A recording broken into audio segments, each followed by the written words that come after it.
Hello नमस्कार दोस्तों, स्वागत है आप सभी का आपके अपने परिवार स्टडी शाला 2.0 में। उम्मीद करते हैं कि आप सभी एकदम स्वस्थ होंगे, मस्त होंगे और अच्छे से अपनी तैयारी कर रहे होंगे। कल कुछ आकस्मिक कारणों की वजह से आपकी क्लास नहीं चल पाई थी, लेकिन आज आपकी क्लास आपको मिल रही है। वो भले अपलोडेड है, लाइव नहीं मिल रही है, लेकिन आपकी क्लास नहीं रुकनी चाहिए, ठीक है? जैसा कि मैंने कल यूट्यूब पर पोस्ट में आपको बताया भी था कि कुछ कारण से क्लास नहीं हो पाई, लेकिन आगे से आपकी क्लास भले रिकॉर्डेड हो, लेकिन आपकी क्लास नहीं रुकनी चाहिए। रिकॉर्डेड क्लास होने का कारण ये है कि आज मैं जो है आज और कल 2 दिन उपस्थित नहीं रहूँगा। तो आपको 2 दिन रिकॉर्डेड क्लास मिलेगी, उसके बाद हम लोग पूरी कोशिश करेंगे कि आपकी क्लास लाइव रहे पूरी, ठीक है? तो आज हमारी हिंदी की 5वीं क्लास होने वाली है, ठीक? तो जितने हमारे नए साथी जुड़े हैं, वो पिछली क्लास जा कर के देख लें। आपका जो हिंदी की उत्पत्ति एवं भाषा का विकास है, वो आपका पूरा कंप्लीट कराया जा चुका है और अभी जो है, इसके आगे हम लोग चल रहे हैं। उसका अभ्यास भी हम लोग कर चुके हैं। अब आज की क्लास में उसके आगे हम लोग पढ़ने वाले हैं, ठीक है ना? तो आज की क्लास में आपका शुरू होगा व्याकरण। क्या शुरू होगा भाई? आज की क्लास में जो आपका व्याकरण है, वो पार्ट शुरू हो जाएगा। मैंने कई भागों में बाँटा था, ठीक है? तो व्याकरण का जो पार्ट है, आज ये शुरू होगा और आपको इसमें ये समझ के चलना है कि व्याकरण में आपको मैंने बताया था कि क्या-क्या चीज़ें आपको पढ़नी है, ठीक है ना? क्या-क्या चीज़ें पढ़नी है भाई? तो इसमें मैंने बताया था कि आपको वर्ण विचार पढ़ना है, ठीक है? क्या-क्या पढ़ना है भाई? वर्ण विचार है, शब्द विचार है क्योंकि वर्णों से मिलकर के शब्द बनता है और इसके बाद हमको पढ़ना है वाक्य विचार क्योंकि शब्दों से मिल करके क्या बनता है? वाक्य बनता है और बीच में एक और आता है पद विचार, ठीक है ना? तो जो शब्द विचार हम पढ़ेंगे वही इसमें पद होते हैं, ठीक है ना? तो इसको अलग से पढ़ने की ज़रूरत हमको नहीं पड़ेगी, जहाँ कुछ आवश्यकता होगी मैं इसको अच्छे से बता दूँगा, ठीक है? तो यहाँ पर सबसे पहले हम लोग देखते हैं कि हमको पढ़ना है क्या? व्याकरण। तो व्याकरण के बारे में भी थोड़ा-सा जानकारी होनी चाहिए क्योंकि आपके हिंदी की पेडागॉजी में पेपर 2 में कुछ ना कुछ पूछ लेता है इससे, ठीक है? तो देखिए, ये जो आपकी क्लास होती है ना, हिंदी की ये पेपर 1 और पेपर 2 दोनों के लिए होती है, ठीक भाई? तो इसमें अलग-अलग आपको कुछ करने की आवश्यकता नहीं है, तो ये दोनों के लिए क्लास होती है। ध्यान रखेंगे? आगे देखिए, व्याकरण के बारे में अगर हम कुछ चीज़ें देखें, तो क्या-क्या हो सकता है? देखिए, व्याकरण क्यों पढ़ने की आवश्यकता हुई और व्याकरण से क्या हमें लाभ हैं, उसको हम लोग एक बार देख लेते हैं, ठीक है ना? देखिए, जो व्याकरण होता है, मैंने सबसे पहले आपको बताया था कि मानक भाषा क्या होती है? मानक भाषा का एक निश्चित व्याकरण होता है, ठीक है ना? व्याकरण का क्या मतलब निकलता है? तो व्याकरण से ये पता चलता है कि किसी भी भाषा को शुद्ध रूप से कैसे लिखा जाए। तो क्या होगा भाई? शुद्ध लेखन बताता है हमें। व्याकरण क्या बताता है? शुद्ध लेखन बताता है। उसके बाद व्याकरण बताएगा आपको कि इसको शुद्ध पढ़ा कैसे जाए, ठीक है ना?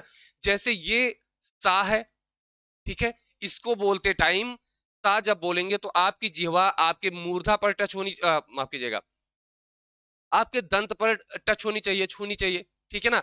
तो ये सा होगा, क्या होगा? सा। लेकिन अगर मैं ये वाला लिखूं, बड़ा सा लिखूं, तो ये होता है शा।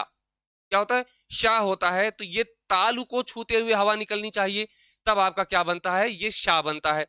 तो ये उच्चारण आपको सही-सही कहाँ से पता चलेगा? व्याकरण से पता चलेगा। तो शुद्ध लेखन के साथ क्या होगा भाई? शुद्ध उच्चारण। ये आपसे प्रश्न में बन सकते हैं, इसलिए आप इसको ध्यान में रखेंगे। अब शुद्ध उच्चारण हो गया, तो अब इसका प्रयोग कैसे करेंगे भाई? तो शुद्ध प्रयोग, और प्रयोग कैसे करते हैं? जब किसी चीज की समझ हो जाती है, तो समझ के साथ क्या करना? प्रयोग करना या अनुप्रयोग करना, यही ये आपके व्याकरण का ही हिस्सा हो जाएगा। तो ये 3 चीजें आपको याद रखनी है कि जब भी आप व्याकरण पढ़ रहे होंगे, तो आपको ये ध्यान में रखना है कि हमें व्याकरण से ये लाभ है। और यदि हम बात करें कि व्याकरण शिक्षण की बात करें अगर, ठीक है ना? व्याकरण शिक्षण की बात करें, तो कौन सी विधि जो है सबसे ज्यादा उपयुक्त होगी? क्या होगी भाई? सबसे उपयुक्त विधि कौन सी होगी शिक्षण की? व्याकरण शिक्षण की सबसे उपयुक्त विधि कौन सी होगी? उपयुक्त विधि कौन सी होगी भाई? तो आपको पता होना चाहिए कि जो व्याकरण शिक्षण है, इसके लिए जो सबसे उपयुक्त विधि होगी, वो होगी आपकी आगमन विधि। कौन सी विधि होगी? आगमन विधि। अब समझते हैं क्यों, ठीक है? कौन सी विधि होगी? आगमन विधि, ठीक। और सबसे ज्यादा प्रयोग कौन सी विधि होती है, ठीक है ना? देखिए, कौन सी उपयुक्त होगी और सबसे ज्यादा प्रयोग किसका होता है व्याकरण में, ठीक है ना। सबसे ज्यादा प्रयोग किसका होता है, तो सबसे ज्यादा प्रयोग जो होता है ये आपका होता है निगमन विधि का, जबकि होना किसका चाहिए, आगमन विधि का, ठीक है ना। देखिए समझिए कैसे, आगमन विधि का मतलब ये है भाई कि आगमन विधि में हम क्या करते हैं, हम पहले उदाहरण देते हैं बच्चों को, क्या देते हैं, उदाहरण देते हैं, उसके बाद हम नियम की ओर आते हैं। क्या करते हैं, सबसे पहले उदाहरण देते हैं, क्या देते हैं भाई, आगमन विधि में क्या होता है, देखिए 1 मिनट में थोड़ा सा इसको जगह बना दूं। देखिए आगमन विधि में क्या होता है भाई, आगमन विधि में सबसे पहले क्या होता है, उदाहरण होता है, और उदाहरण से किसकी तरफ जाते हैं, सिद्धांत की तरफ जाते हैं, ठीक है ना। किसकी तरफ जाते हैं भाई, उदाहरण से सिद्धांत की तरफ जाते हैं। अब अगर ये आप समझ गए हैं तो इसका मतलब ये है कि सबसे पहले हमने उदाहरण देखा, उससे हमने नियम बना दिया, क्या बना दिया, नियम बना दिया। तो अगर ये विधि व्याकरण में प्रयोग में लाई जाए तो ये सबसे उपयुक्त विधि होगी, ठीक। अगर देखें उदाहरण क्या होता है, उदाहरण कोई भी एक उदाहरण लेंगे तो वो होता है विशिष्ट होता है। उदाहरण कैसा होता है, विशिष्ट होता है, हालांकि मैं ये आपको बाल विकास में पढ़ाऊंगा सब। उदाहरण विशिष्ट होता है, और जब किसी सिद्धांत को बना दिया जाता है तो अब सबका सामान्यीकरण कर दिया गया। जैसे न्यूटन ने कहा कि कोई भी एक, उन्होंने देखा सेब, उदाहरण देखा कि पेड़ से सेब कहाँ गिरा, नीचे गिरा, ठीक है ना। तो उन्होंने वो उदाहरण देखा, विशेष चीज देखी कि सेब ही नीचे गिरा, उन्होंने सेब को ही देखा उदाहरण, तो वो विशेष हो गया, ठीक है ना। लेकिन जब उन्होंने अपना प्रयोग किया, सब जांचा परखा, तो उन्होंने कहा, उन्होंने पत्थर भी फेंका, सारी चीजें फेंकी ऊपर, सब नीचे गिरी। तो अब उन्होंने एक नियम बना दिया कि कोई भी वस्तु ऊपर से कहां गिरती है, नीचे की ही ओर गिरती है। अब ये सामान्यीकरण हो गया उसका कि कोई भी वस्तु ऐसी होती है वो नीचे की तरफ ही गिरती है। तो आपका सिद्धांत क्या हो गया भाई, सामान्य हो गया, क्या हो गया, सामान्य हो गया। इसी को कहते हैं मूर्त से अमूर्त की ओर, मूर्त से अमूर्त की ओर। अब ये कैसे हो गया भाई, सेब कैसा दिखा, उन्होंने उस उदाहरण को देखा, मतलब मूर्त, मूर्त रूप में देखा। मूर्त रूप का मतलब कि वो हमें दिख रही हो चीज, उसकी आकृति कुछ हमें दिख रही हो, लेकिन अब सिद्धांत बन गया कि कोई भी चीज हो वो ऊपर से नीचे गिरती है, तो वो सिद्धांत अमूर्त हो गया। तो ये चीजें आपको पता होनी चाहिए। अगर इसमें से कुछ भी दे देता है तो आप कहेंगे कि ये सबसे उपयुक्त विधि होती है। लेकिन प्रयोग में कौन सी लाई जाती है, कौन सी, निगमन विधि लाते हैं। कैसे भाई, निगमन विधि में क्या होता है, व्याकरण में सबसे पहले सूत्र बता दिए जाते हैं, और सूत्र बताने के बाद क्या होता है भाई, तब उसके उदाहरण बताए जाते हैं। जैसे अभी संधि आप पढ़ेंगे या कुछ भी पढ़ेंगे तो उसमें जैसे क्या होगा भाई, पहले नियम बताया जाएगा कि आ, ठीक है, आ प्लस आ बराबर बड़ा आ, ये नियम बता दिया गया। फिर आपको बताया जाएगा भाई विद्यालय, क्या किया जाएगा, विद्यालय। फिर आपको इसको तोड़ करके बताया जाएगा। तो पहले नियम आ गया, फिर उदाहरण आया। तो प्रयोग किसका हो रहा है भाई, प्रयोग आपका हो रहा है निगमन विधि का, लेकिन होना सबसे उपयुक्त कौन सी होती है, आगमन विधि होती है। ये आप ध्यान में रखेंगे, ठीक है ना, ओके है। चलिए आज हम लोग की क्लास होगी वर्ण विचार पे, किस पे होगी भाई, वर्ण विचार पे। तो ये ध्यान रखेंगे, अब जब भी आपको वर्ण विचार कहें या शब्द विचार कहें या वाक्य विचार कहें तो आपको समझ में आना चाहिए कि ये वर्ण का व्याकरण हम लोग पढ़ेंगे। वर्ण का व्याकरण पढ़ रहे हैं तो वर्णों को शुद्ध लेखन, क्या होगा, वर्णों का शुद्ध लेखन इसमें हम पढ़ेंगे, शुद्ध उच्चारण पढ़ेंगे, ठीक है ना, और इसकी समझ के साथ प्रयोग भी पढ़ेंगे, ठीक है ना। जैसे वर्तनी आप पढ़ेंगे, कौन सा शा कहां से बोला जाता है ये आप पढ़ेंगे, उच्चारण स्थान पढ़ेंगे उसका, तो ये सब इसके उच्चारण में आ जाएगा। तो जब भी हम किसी को पढ़ेंगे तो ये 3 चीजें आपको उसमें जरूर पढ़ाई जाएंगी, ठीक है भाई। चलिए इतना आपने समझ लिया, ये आपका बेस है, यहां से एक आध क्वेश्चन आपके मिल जाएंगे आपको, ठीक है। एक ही स्लाइड से एक प्रश्न आपका मिलने की संभावना पूरी की पूरी होगी। आप लोग चाहें तो स्क्रीनशॉट ले सकते हैं, अदरवाइज इसको शॉर्ट में आप नोट करते रहें, ठीक है। चलिए स्क्रीनशॉट ले लीजिए, अब आगे बढ़ते हैं। अब हमारी क्लास शुरू होगी वर्णमाला, ठीक है ना। वर्णमाला, वर्णमाला का मतलब आप समझिए, वर्णमाला, माला मतलब आप समझते हैं ना, माला मतलब आप समझते हैं, जो हमारी क्लास में जो है महिलाएं या बालिकाएं पढ़ रही होंगी उनको माला बड़े अच्छे तरीके से पता होंगी, ठीक है ना, क्योंकि उनको आभूषण का शौक रहता है। आभूषण का शौक रहने का मतलब मैं इसलिए बता रहा हूं कि माला में क्या होता है, माला जो बनती है आपकी, ठीक है ना, माला मतलब जो गले में पहनते हैं, तो उसमें जो मोतियां गुथी रहती हैं वो एक क्रम में गुथी रहती हैं। कैसे गुथी रहती हैं? दो सफेद अगर हो गई, ठीक है ना, तो दो लाल वाली रहेंगी, इसके बाद एक इसमें हरी वाली डल जाएगी, ठीक है, फिर क्या होगा, फिर दो लाल वाली हो जाएंगी, फिर दो सफेद वाली हो जाएंगी। तो ये क्या हुआ, देखिए ये एक क्रम हो गया इसका, ठीक है। लेकिन अगर इसी में कोई दूसरा डाल दीजिए, मान लीजिए कि एक सफेद हो गया, फिर एक आपने लाल कर दिया, ठीक है, फिर एक आपने हरा कर दिया, फिर एक आपने जो है कोई दूसरा कलर कर दिया, ये कोई पैटर्न आपको दिखा, कोई व्यवस्थित क्रम दिखा, तो माला बेकार दिखेगी एकदम, ठीक है ना, निरर्थक दिखेगी। इसका मतलब ये है कि वो तो मोतियों की माला होती है, लेकिन इसके पहले लिखा है वर्ण, तो ये किसकी माला होगी? वर्णों की माला होगी। मतलब कि वर्णमाला जो होगी वो वर्णों का व्यवस्थित क्रम होगी। कैसी होगी? वर्णमाला जो होगी ये वर्णों का व्यवस्थित समूह होगा। कैसा होगा? ये होगा वर्णों का, ठीक है ना, व्यवस्थित एवं, ठीक है, लिखते जाइएगा आप, वर्णों का व्यवस्थित एवं क्रमबद्ध समूह जो होता है, ठीक है ना, क्या होता है? क्रमबद्ध होना चाहिए, ठीक है। हाँ, समझिएगा, वर्णों का व्यवस्थित एवं क्रमबद्ध समूह क्या हो जाएगा? आपका वर्णमाला हो जाएगा। तो व्यवस्थित रूप में होना चाहिए। कैसा होना चाहिए?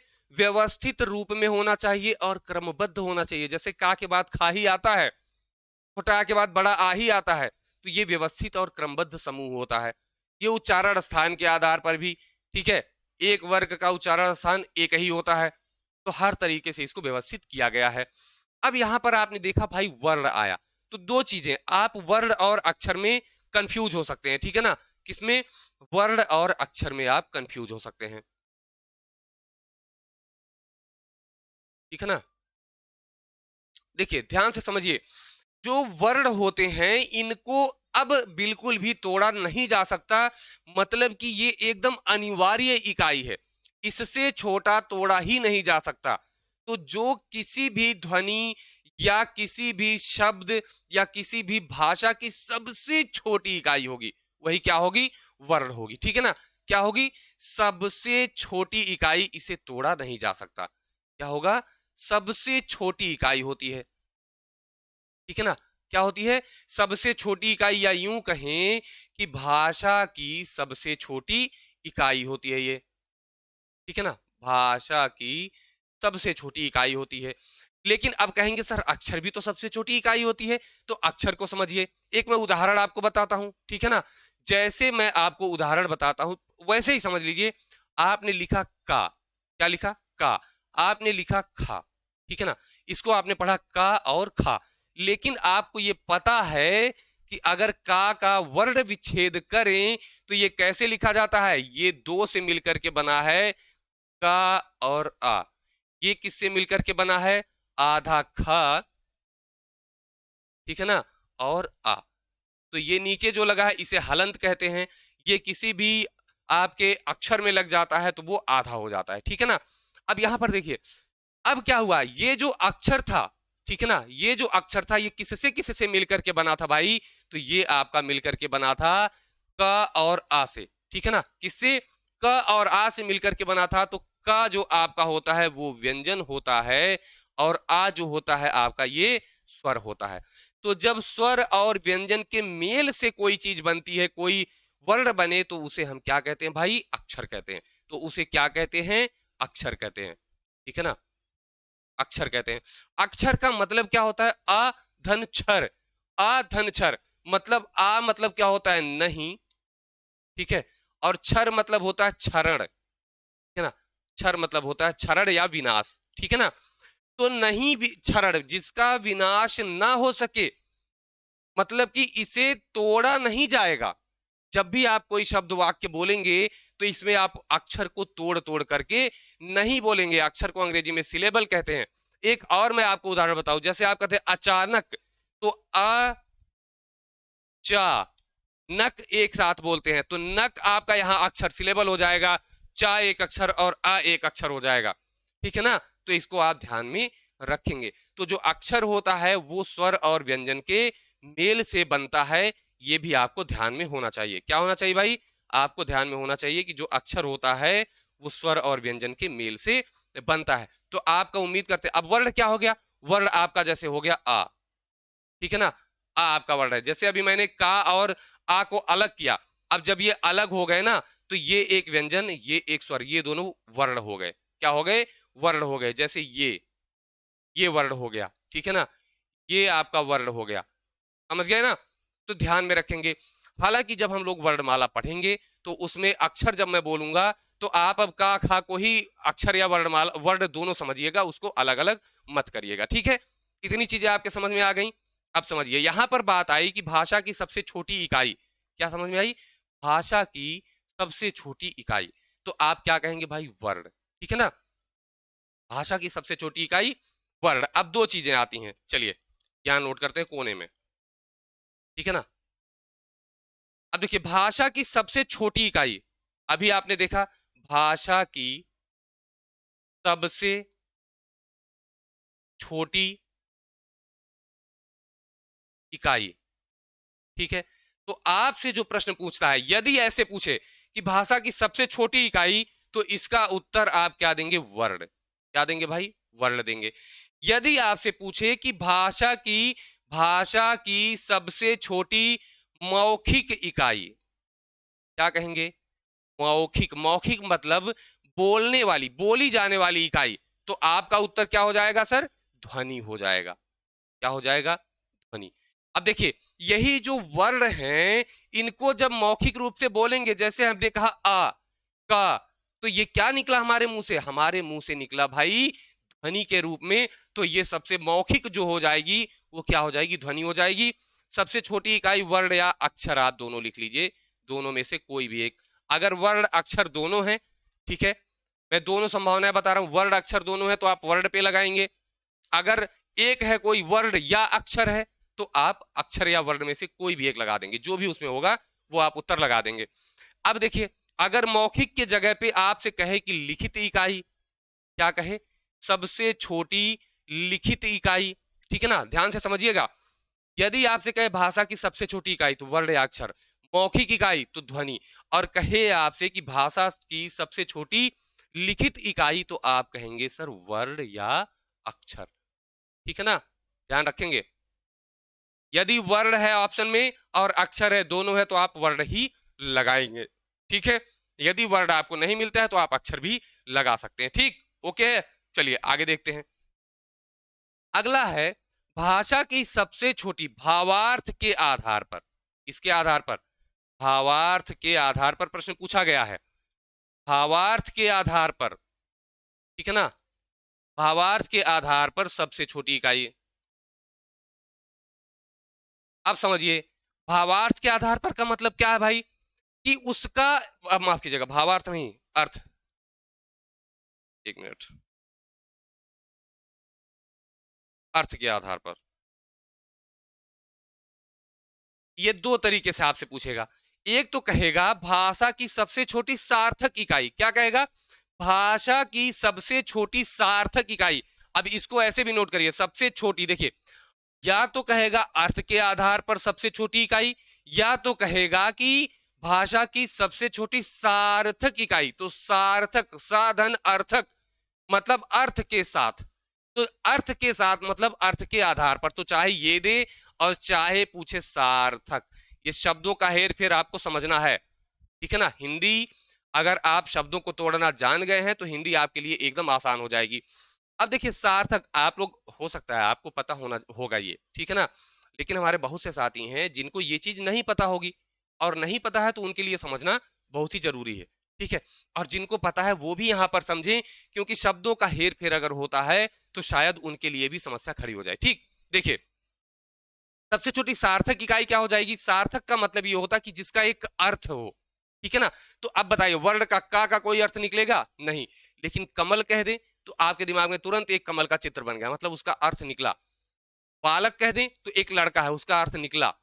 तो इन्हीं वर्णों से मिल करके क्या बन गया? शब्द बन गया और उसका एक अर्थ हो गया। तो शब्द अपने अर्थ के आधार पर सबसे छोटी इकाई क्या हो जाएगी? शब्द हो जाएगी। ठीक है ना? ठीक।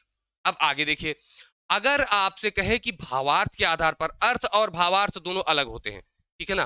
भावार्थ के आधार पर, इसके आधार पर, भावार्थ के आधार पर,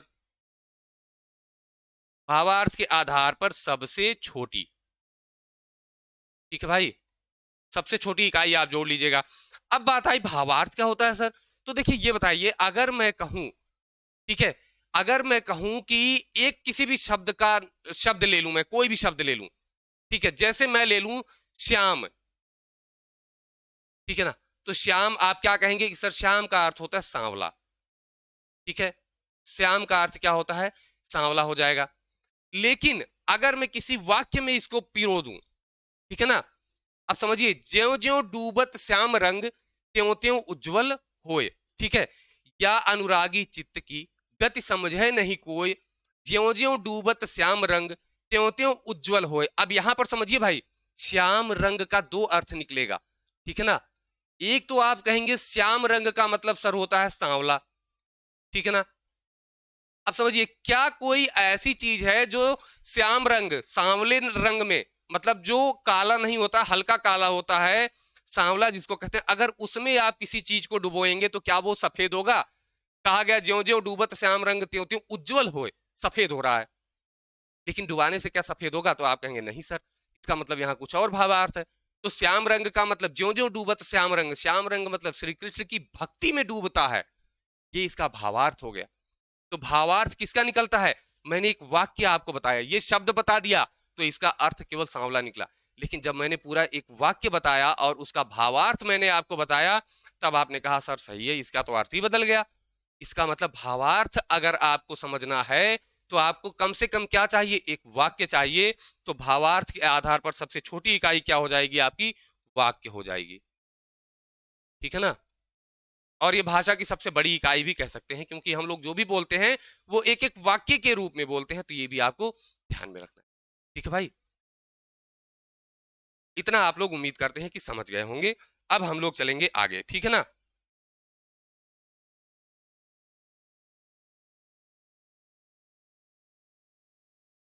चलिए, नोट कर लीजिए आप लोग, जो भी आपको यहाँ नोट करना है नोट कर लीजिए। अब आगे चलते हैं।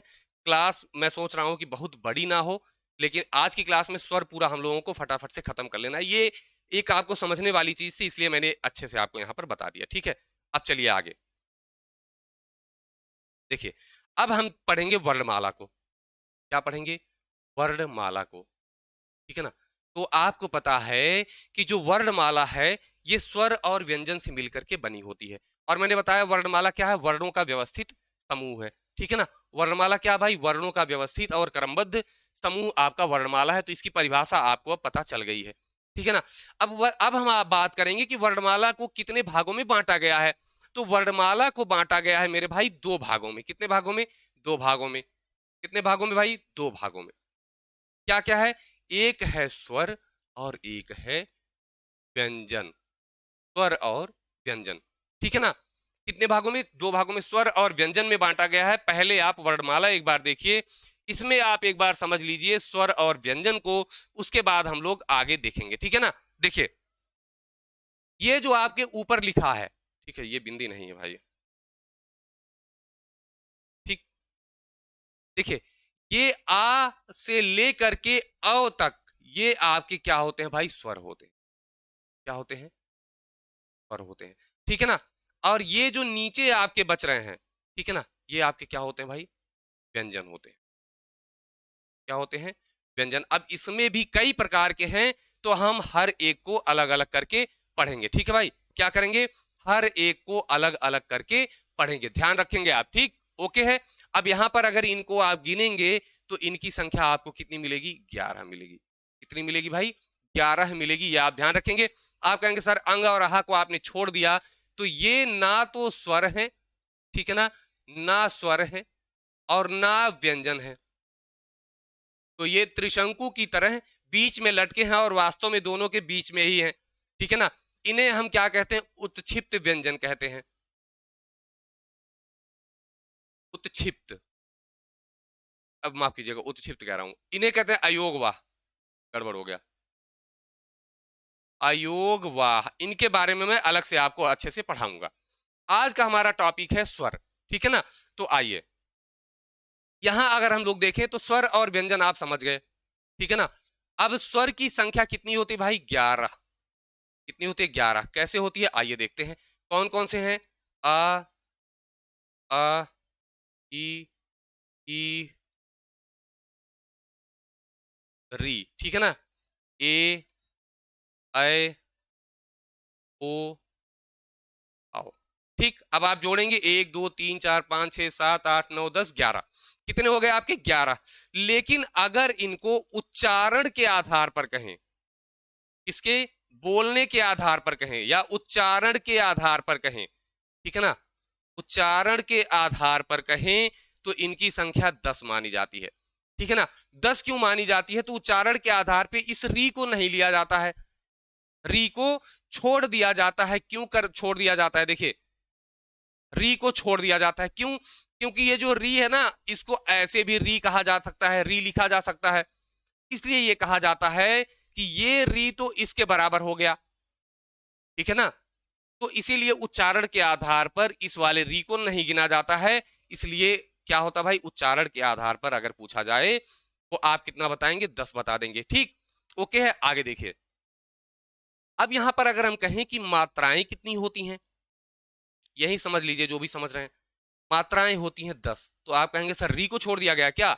नहीं, री को नहीं छोड़ा गया, बल्कि मात्रा में किसको छोड़ा जाता है? इसको छोड़ा जाता है, क्योंकि इसकी मात्रा नहीं होती है, इसे उदासीन कहा जाता है। क्या कहा जाता है? मात्रा के आधार पर उदासीन कहा जाता है। आ की मात्रा नहीं होती है, बाकी सबकी मात्राएं आपको पता है। री की मात्रा होती है जो इस तरह से रखती है, जैसे मातृ, पितृ, जैसे लिखा है ना, मातृ, ठीक है ना, पितृ, तो ये आपकी मात्रा है, ठीक है। ओके है, आगे बढ़े। रा का जब रूप आपको हम पढ़ाएंगे तो आपको हम बहुत सारी चीजें वहां पर और भी बताने वाले हैं, ठीक है ना। तो रा का जब रूप पढ़ाएंगे तो आपको अच्छे से सब कुछ बताएंगे, ठीक। अब देखिए भाई, अब ये आपने समझ लिया कि ये आपके स्वर हैं, ठीक। अब स्वर की परिभाषा क्या है भाई? मेन चीज तो परिभाषा है। अभी तो आपने ये समझा कि ये स्वर हैं। मेन चीज परिभाषा क्या है कि जो स्वर होते हैं वो बिना किसी की सहायता से बोले व लिखे जाते हैं। तो यहां देखिए, चलिए 1 मिनट, ये आपको शायद इसमें ना दिखे, मैं इसको जो थोड़ा सा बदल देता हूं।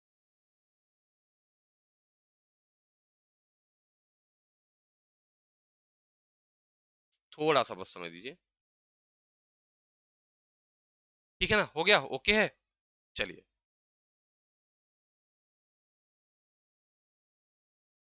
अब अच्छे से समझिएगा। स्वर की परिभाषा मैं आपको बता रहा हूं, उसके आधार पर हम लोग आगे बढ़ेंगे, ठीक है ना। स्वर, ठीक, जो बिना किसी सहायता के, ठीक है ना, बिना किसी की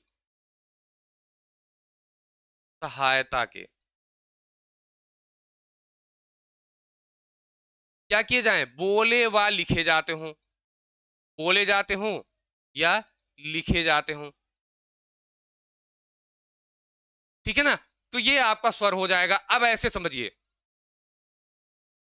एकदम ध्यान से समझिएगा। जो स्वर है, देखिए स्वर और व्यंजन में एक अंतर मैं बताता हूं, आप बड़े आराम से समझ जाएंगे।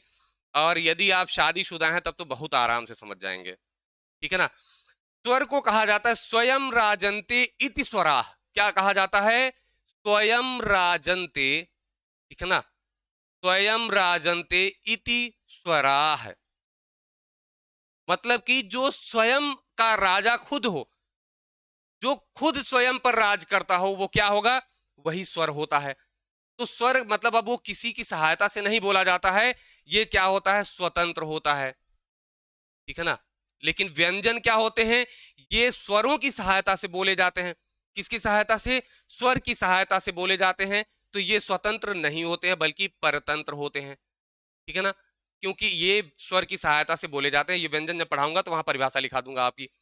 अब आप समझिए, एक अच्छा बताइए, पति पत्नी में, जैसे एक शादीशुदा आदमी हो और एक जिसकी शादी नहीं हुई हो, अब उसमें बताइए स्वर कौन सा होगा? तो आप कहेंगे सर जिसकी शादी नहीं हुई है वही स्वर है, क्योंकि शादी से पहले वो क्या होता है भाई, स्वतंत्र होता है, और जब शादी हो गई ना तो फिर समस्या बढ़ती है। तो फिर जानते हैं जब फोन आएगा ना और पूछा जाएगा कहाँ हो, तब आपको जवाब देना पड़ेगा कि अरे हम यहाँ थे। और अगर फोन आया हो कहाँ तुम, वीडियो देखी होगी, हो कहाँ तुम, बस समझिए कुछ ना कुछ समस्या हो गई है। ठीक है, तब आप स्वतंत्र नहीं रह जाते हैं, तब आप स्वर से व्यंजन बन जाते हैं। क्या बन जाते हैं? स्वर से व्यंजन बन जाते हैं, और पत्नी स्वर बन जाती है उस टाइम, है ना। तो कुल मिला जुला के स्वर आपका क्या होता है, वो अनमैरिड जो पर्सन होते हैं वही क्या होते हैं, स्वर होते हैं, या पुरुष या स्त्री दोनों के लिए होता है। ठीक है ना। तो स्वर क्या होगा, अनमैरिड वाले क्या हो जाएंगे भाई, स्वर होंगे, स्वतंत्र होते हैं, ऐसे आप याद रखेंगे। ठीक है ना। अब जो है ये आपका हो गया स्वर। अब स्वरों का भी विभाजन किया गया है। क्या किया गया भाई, विभाजन किया गया है। एक एक विभाजन हम लोग पढ़ेंगे, और थोड़ा जल्दी पढ़ेंगे क्योंकि ज्यादा समय हम लोग नहीं लेने वाले हैं। ठीक है, चलिए। इसका जो विभाजन होता है कई आधार पर किया गया है। मैं आधार को अलग अलग करके आपको बताऊंगा ताकि आपको एकदम स्पष्ट होता जाए, और परीक्षा में जब भी घुमा के पूछे तो आप उसमें गलती ना करें। ठीक है ना। सबसे पहले होता है उच्चारण में लगने वाले समय के आधार पर। किस पे? उच्चारण में लगने वाला समय। ठीक है ना, लगने वाले समय के आधार पर। ठीक, समय के आधार पर। अब एक चीज समझिए, जो उच्चारण में लगने वाला समय होता है उसे ही मात्रा कही जाती है। क्या कही जाती है? मात्रा कही जाती है। इसे हम कह देंगे मात्रा के आधार पर। यही दोनों एक ही चीज है। ठीक है ना। मात्रा के आधार पर या उच्चारण में लगने वाले समय के आधार पर। इसको आप ऐसे समझिए भाई, देखिए, जैसे आप कहते हैं आ, ठीक है, आपने कहा आ, फिर आपने कहा आ, क्या कहा, आ, मतलब बड़ा आ हो गया ये। तो आपने आ कहा मतलब थोड़ा समय लिया, और आ कहा मतलब ज्यादा समय लिया। तो जिसमें ज्यादा समय लगेगा, ठीक है, उसकी ज्यादा मात्रा होगी, जिसमें कम समय लगेगा उसकी कम मात्रा होगी। तो इसके आधार पर स्वरों को तीन भागों में बांटा गया है। कितने भागों में? तीन भागों में बांटा गया है। फटाफट से समझ लेते हैं।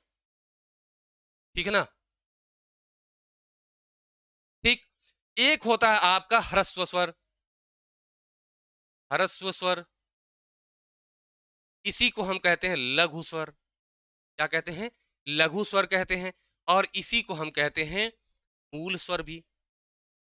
ठीक है ना, लेकिन मूल स्वर अभी मैं आगे बताऊंगा आगे। ठीक है ना। एक आपका होता है ह्रस्व स्वर के बाद आपका आता है दीर्घ स्वर। क्या आता है? दीर्घ स्वर। ठीक है ना। ह्रस्व स्वर या ह्रस्व स्वर और दीर्घ स्वर। एक आपका आता है प्लुत स्वर। क्या होता है? प्लुत स्वर।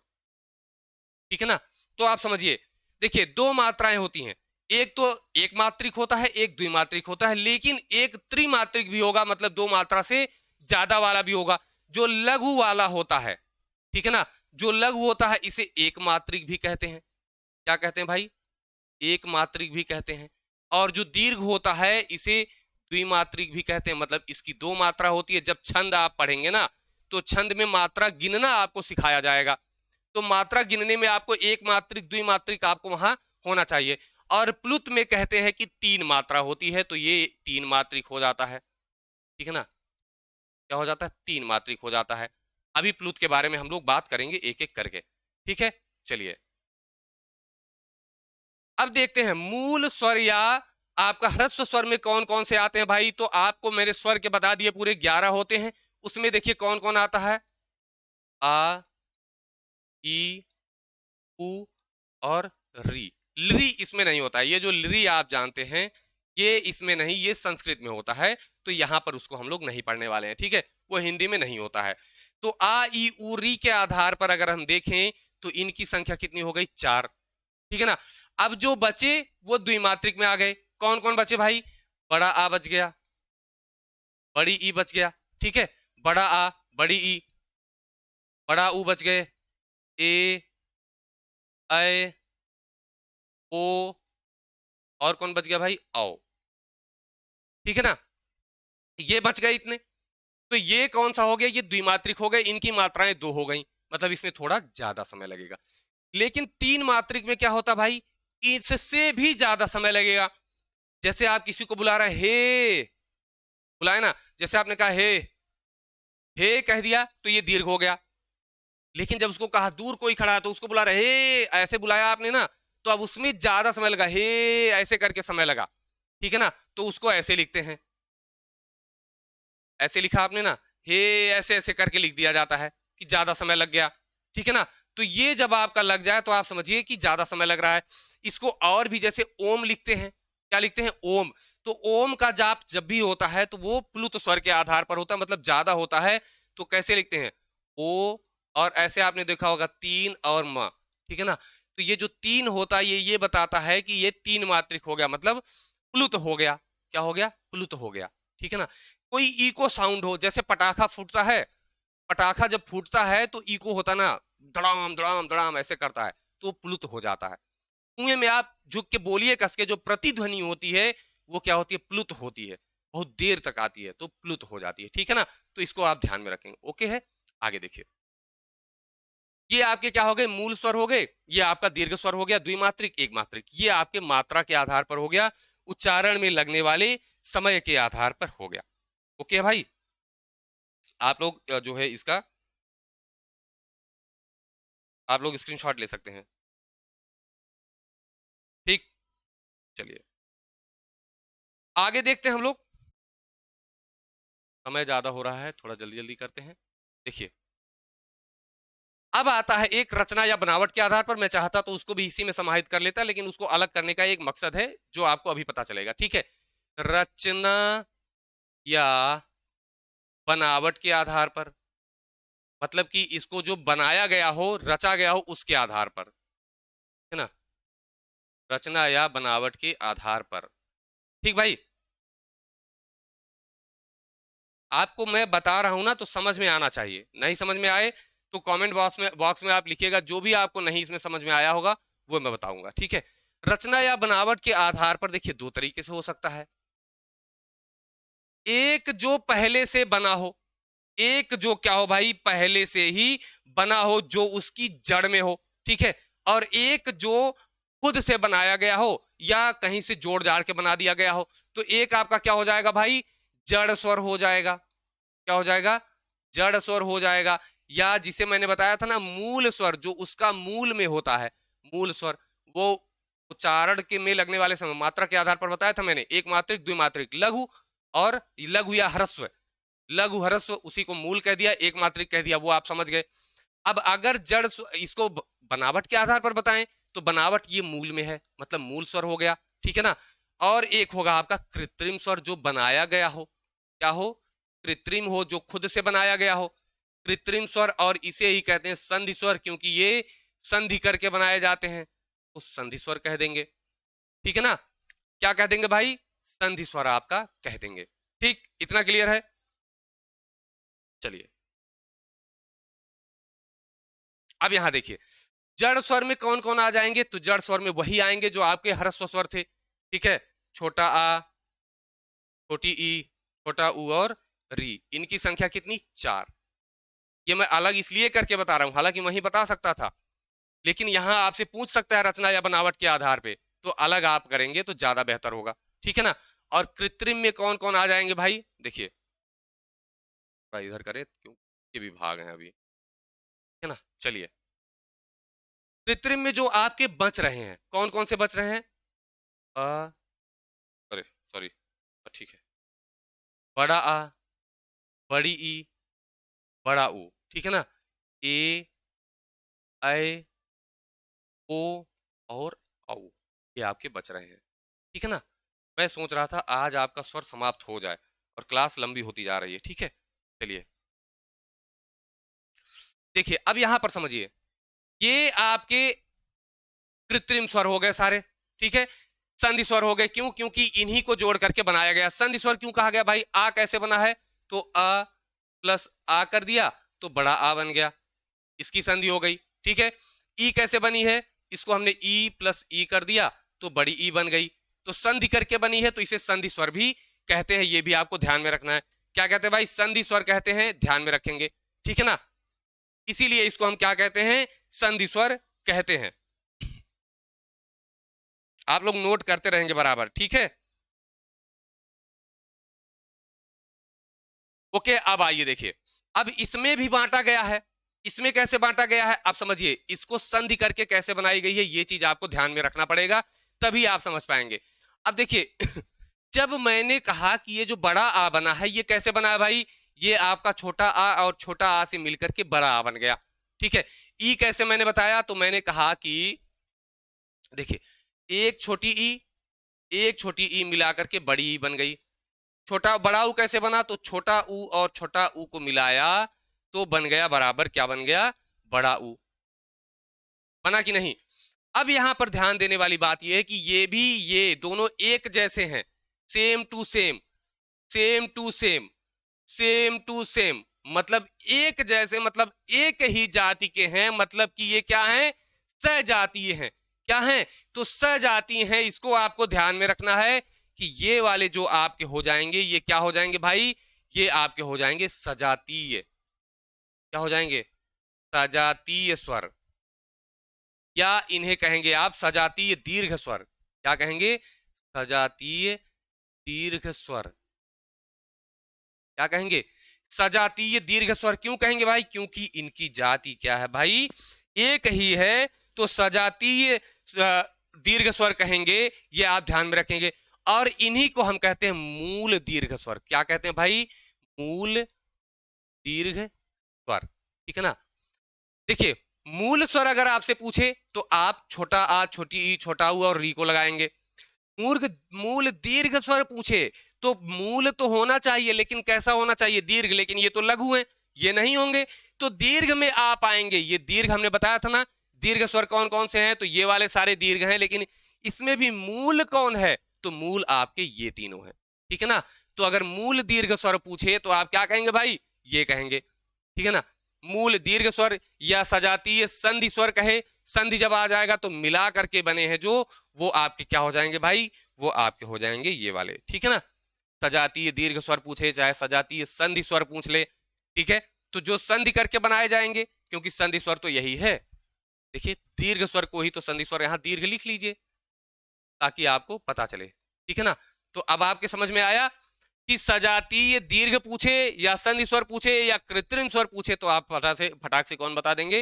अब देखिए, इसको जरा समझिए, इनको समझिए फटाफट से। ए है, ठीक है ना, ए, आई, ओ, औ। इनको कैसे बनाया गया भाई? आ और ई को मिला करके क्या बना है?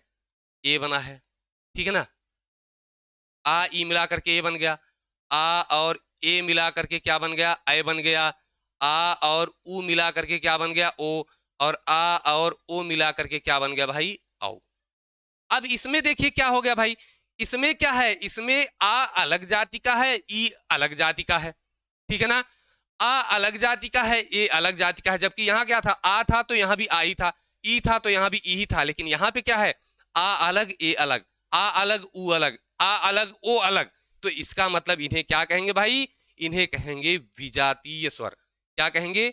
ये आपके जो हो जाएंगे, ये हो जाएंगे विजातीय। विजातीय मतलब अलग अलग जाति के। ये प्रश्न पूछा जा चुका है। विजातीय स्वर या विजातीय संधि स्वर कहेंगे। क्या कहेंगे? विजातीय स्वर कहेंगे या विजातीय संधि स्वर कहेंगे, ठीक है ना। क्या कहेंगे? विजातीय संधि स्वर कहेंगे। अब देखिए, ये इनको मिला करके बने हैं तो इन्हें संयुक्त स्वर कहेंगे। ये अलग अलग दो को मिला करके बने हैं तो इन्हें संयुक्त दीर्घ स्वर भी कह सकते हैं, संयुक्त दीर्घ स्वर भी कह सकते हैं, ठीक है ना। हालांकि मिलाकर के ये भी बने हैं, लेकिन ये मूल हैं और ये क्या है? संयुक्त हैं। क्या है? संयुक्त दीर्घ स्वर या संयुक्त संधि स्वर या संयुक्त कृत्रिम स्वर, आप ये बताएंगे दोनों। अब बताइए, कहीं कोई कंफ्यूजन, एनी डाउट भाई? नहीं होना चाहिए, ठीक है ना।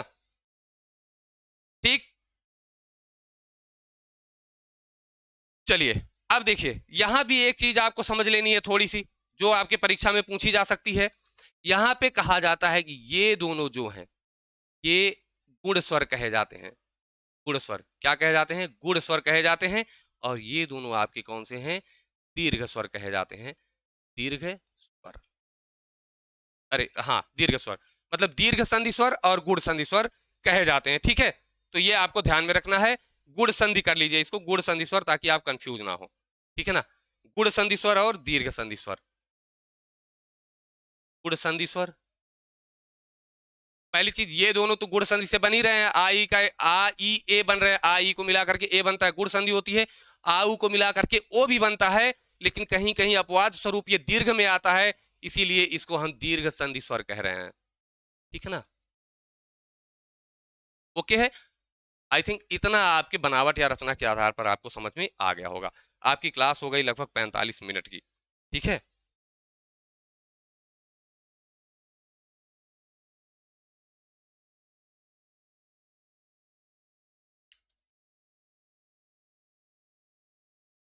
आगे चलें, चलिए एक मिनट आगे चलते हैं। रचना या बनावट के आधार पर आपने देख लिया। देखिए, ये सारी चीजें आपको किताबों में भी लिखी मिलेंगी, लेकिन बात यह है कि आपको समझना है ना, तो समझने के लिए इसको आपको देखना पड़ेगा, ताकि समझ में आपकी आ जाए भाई। ठीक है, अब रचना या बनावट के आधार पे हो गया। अब आपको देखना है जिह्वा के आधार पर या जीभ के आधार पर। जीभ के आधार पर क्या कहेंगे भाई? जीभ के आधार पर। ठीक है, जीभ में जहां जहां वो छूता है बोलते टाइम, उसके आधार पर हम देखेंगे कि स्वर के कितने प्रकार होते हैं। ठीक है ना, तो जिह्वा के आधार पर, तो जिह्वा के आधार पर का मतलब ये है कि जीभ के भाग कर देंगे हम, और उसी के आधार पर इसके प्रकार निकालेंगे। तो 3 प्रकार से होता है भाई। ठीक है ना, ये अगर आपकी जिह्वा है बड़ी सी, ठीक है ना, तो अग्रभाग, मध्य भाग और पश्च भाग, 3 भाग होंगे। कौन सा? अग्रभाग, ठीक है, मध्य भाग और पश्च भाग। अब इसके आधार पर देखना भाई कैसे आप बांटेंगे। ठीक है ना, इसको देखिए, इसका अगर आप ट्रिक निकालेंगे तो आप फंसेंगे उसमें। ठीक है, ट्रिक निकालने से अच्छा है कि आपको कुछ इसमें ध्यान देने वाली बात है, अगर वो आप समझ गए तो आप बढ़िया से उसको लगा ले जाएंगे। ठीक है ना, देखिए, सबसे पहले आप ये समझिए, इसमें आप संख्याएं जो है, जितना इनकी संख्या है वो आप नोट कर लेंगे। कहाँ गया वो? यहाँ देखिए, मैंने संख्या आप लोगों को नहीं नोट कराई। ठीक है ना, ये संख्या यहाँ 4 है। ठीक है ना, कृत्रिम स्वर में अगर आप जोड़ेंगे तो आपको 7 संख्या मिल जाएगी इसकी।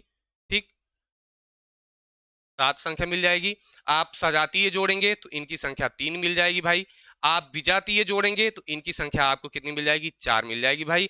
आप गुण जोड़ेंगे तो 2 हो जाएंगे, और दीर्घ जोड़ेंगे तो 2 हो जाएगा। ठीक है, ये आपको संख्या इसकी पता होनी चाहिए। ठीक है ना, अरे वैसे भी जब आपको सब कुछ पता है तो गिन लेने में क्या ही समस्या आएगी, कोई दिक्कत नहीं आएगी। ठीक है ना, चलिए, अब आपको करना कैसे है ये चीज समझिए। मध्य को सबसे पहले पकड़ना है, और जो सबसे पहला आपका है आ, यहां लिख देना है मध्य में। क्या कर देना भाई? मध्य में आ लिख देना है। ठीक है, अब समझिए कि कोई दौड़ हो रही है, यहां से शुरू हुई तो मध्य में आ आया। इसके बाद आ के बाद कौन आता है? छोटी ई। तो छोटी ई और बड़ी ई को दोनों एक साथ लिख दिया। ठीक है, अब मध्य वाला काम खत्म। ठीक, छोटी ई बड़ी ई को एक साथ लिख दिया। ठीक, एक मिनट माफ कीजिएगा, थोड़ा सा मुझे लग रहा है कुछ गड़बड़ हो गया। देखिए, आ आपके मध्य में आया। ठीक है ना, अब शुरू करेंगे यहां से।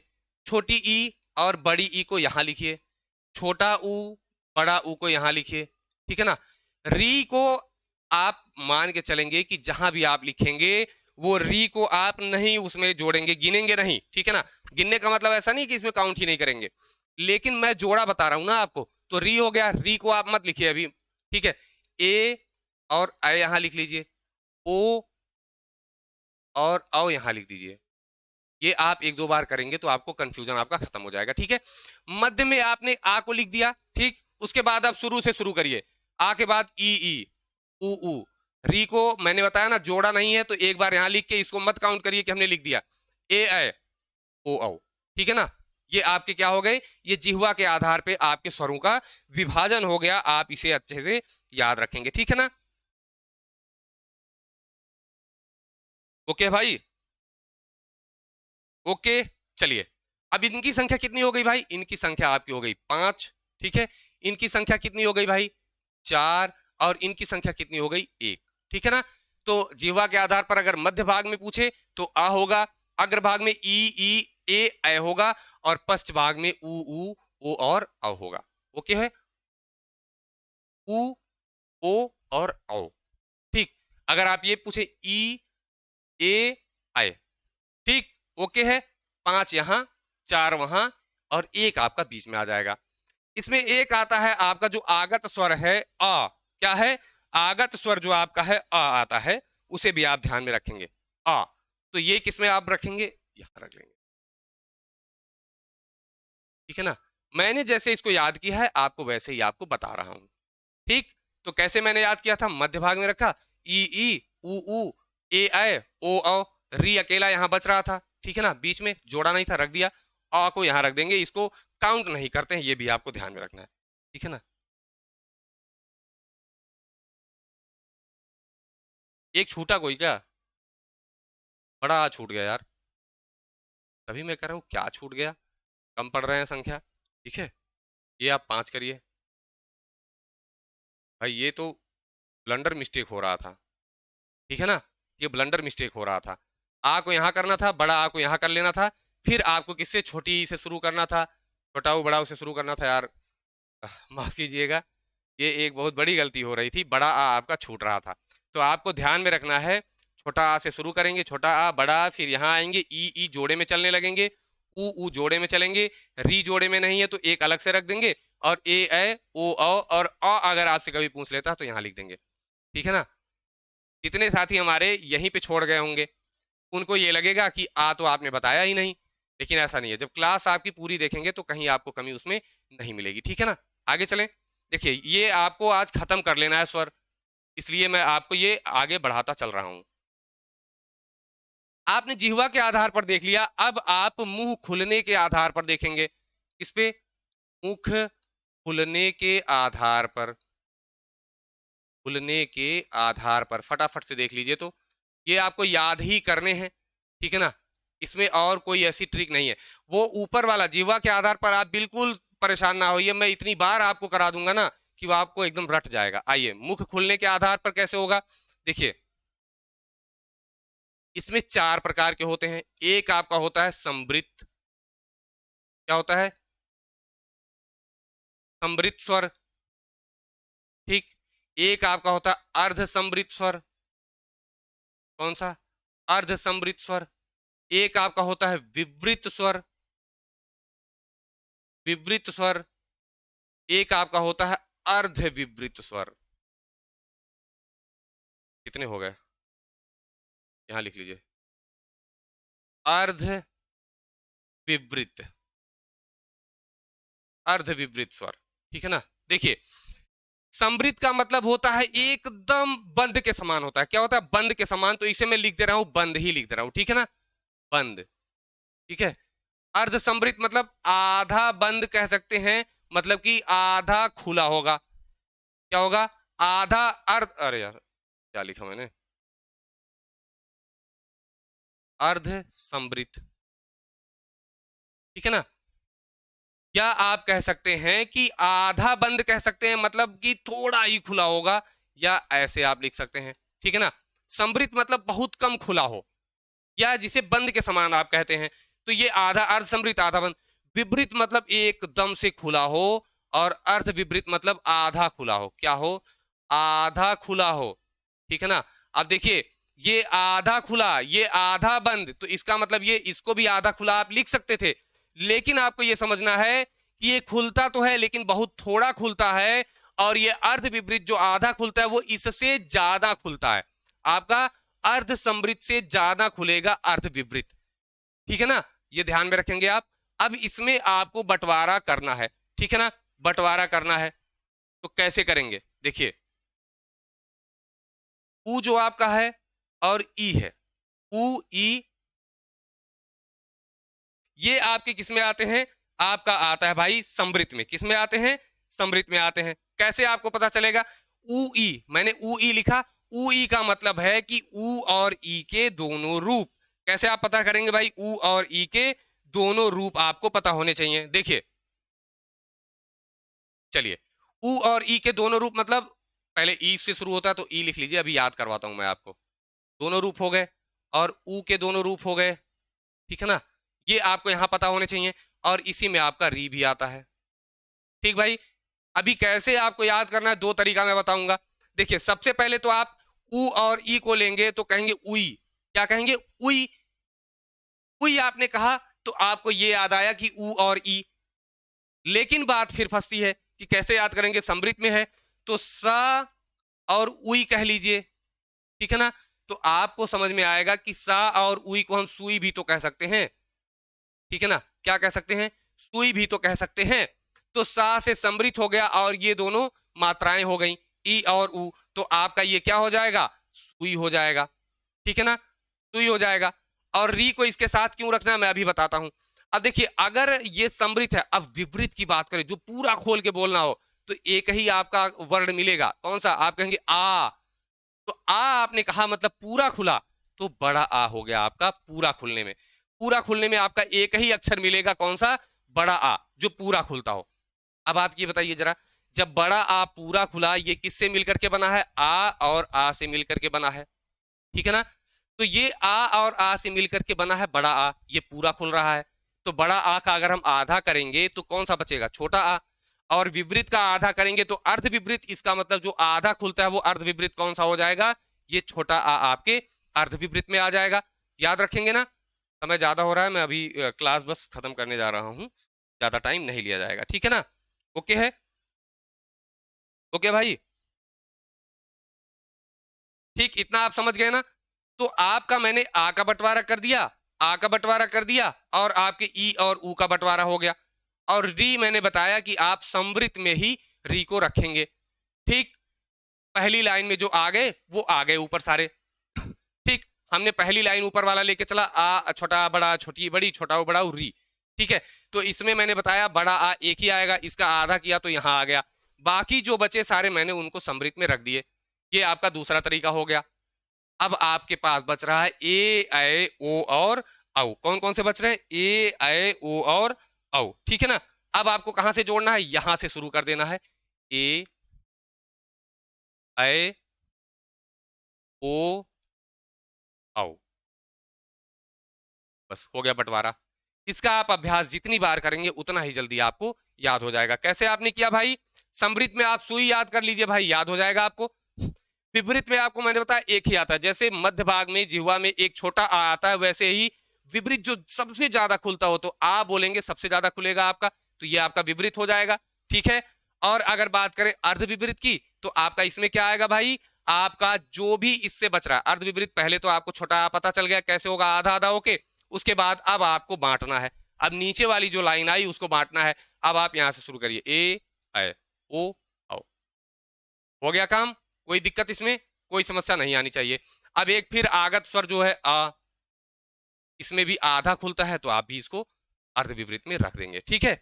इतना अगर आपको क्लियर हो गया हो तो आप थंब इम्प्रेशन दे सकते हैं। इसके बाद अब हम लोग आगे चलते हैं। एक आपका लास्ट बच रहा है, उसके बाद आपका ये वाला स्वर वाला हिस्सा खत्म हो जाएगा, ठीक है ना। 2 मिनट का काम है, हम लोग उसको भी देख लेते हैं, ठीक है ना। अब इतना आपको ध्यान में होना चाहिए, क्योंकि यहां से आपके प्रश्न बनते ही बनते हैं, ठीक। अब अगला आता है ओष्ठाकृति के आधार पर या ओष्ठ की आकृति के आधार पर, ठीक है। ओष्ठाकृति या ओष्ठ की आकृति के आधार पर,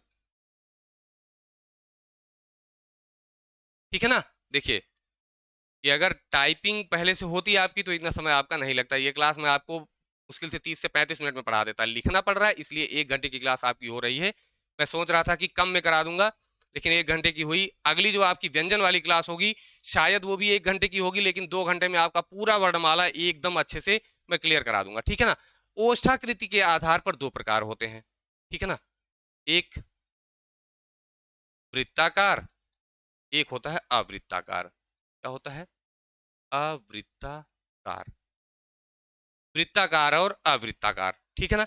अब ध्यान दीजिएगा, ऊपर जो भी मैंने आपको बताए हैं, जिह्वा के आधार पर और मुख खुलने के आधार पर, दोनों आपको रट जाने चाहिए।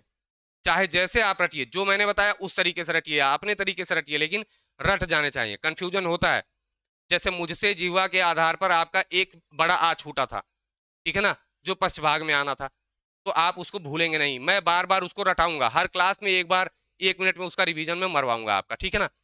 वृत्ताकार और अवृत्ताकार, मतलब ये वृत्त होगा तो गोल भी होगा, तो इसको हम गोलाकार भी कह सकते हैं, ठीक है। और गोला को वर्तुल के आकार का कहते हैं, तो वर्तुल भी कह सकते हैं, वर्तुलाकार भी कह सकते हैं।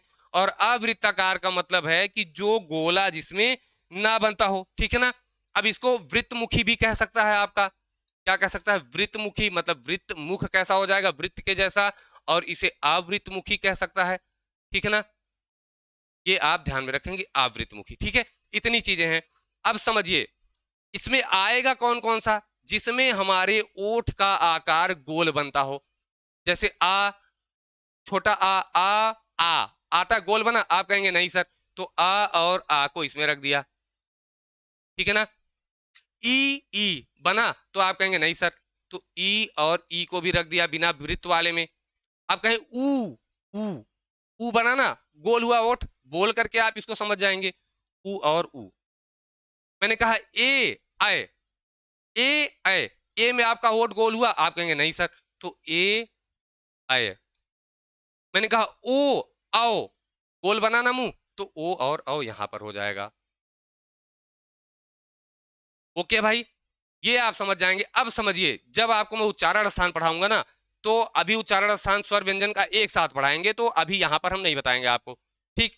अब यहां पर अगर मैं आपसे कहूं कि ओ आओ, देखिए आपको मैं उच्चारण स्थान में बताऊंगा, उपपद्यमानीय नाम ओष्ठ ऊंचा, तो मतलब ऊ जो होते हैं, ऊ और पा वर्ग होता है, वो ओष्ठ उसका उच्चारण स्थान होता है। तो आपको तुरंत पता चल जाएगा कि ओठ से जहां बोले जा रहे हैं वो वृत्त बनेगा ही बनेगा, ठीक है। अगर आपको ओ और औ बताऊंगा, ठीक है, तो आपको कैसे पता चला, ओ कैसे बना, ओ बना आ और ऊ से, तो जहां ऊ आपको मिल गया, आपका पक्का है वो ओठ वहां पर आएगा ही आएगा।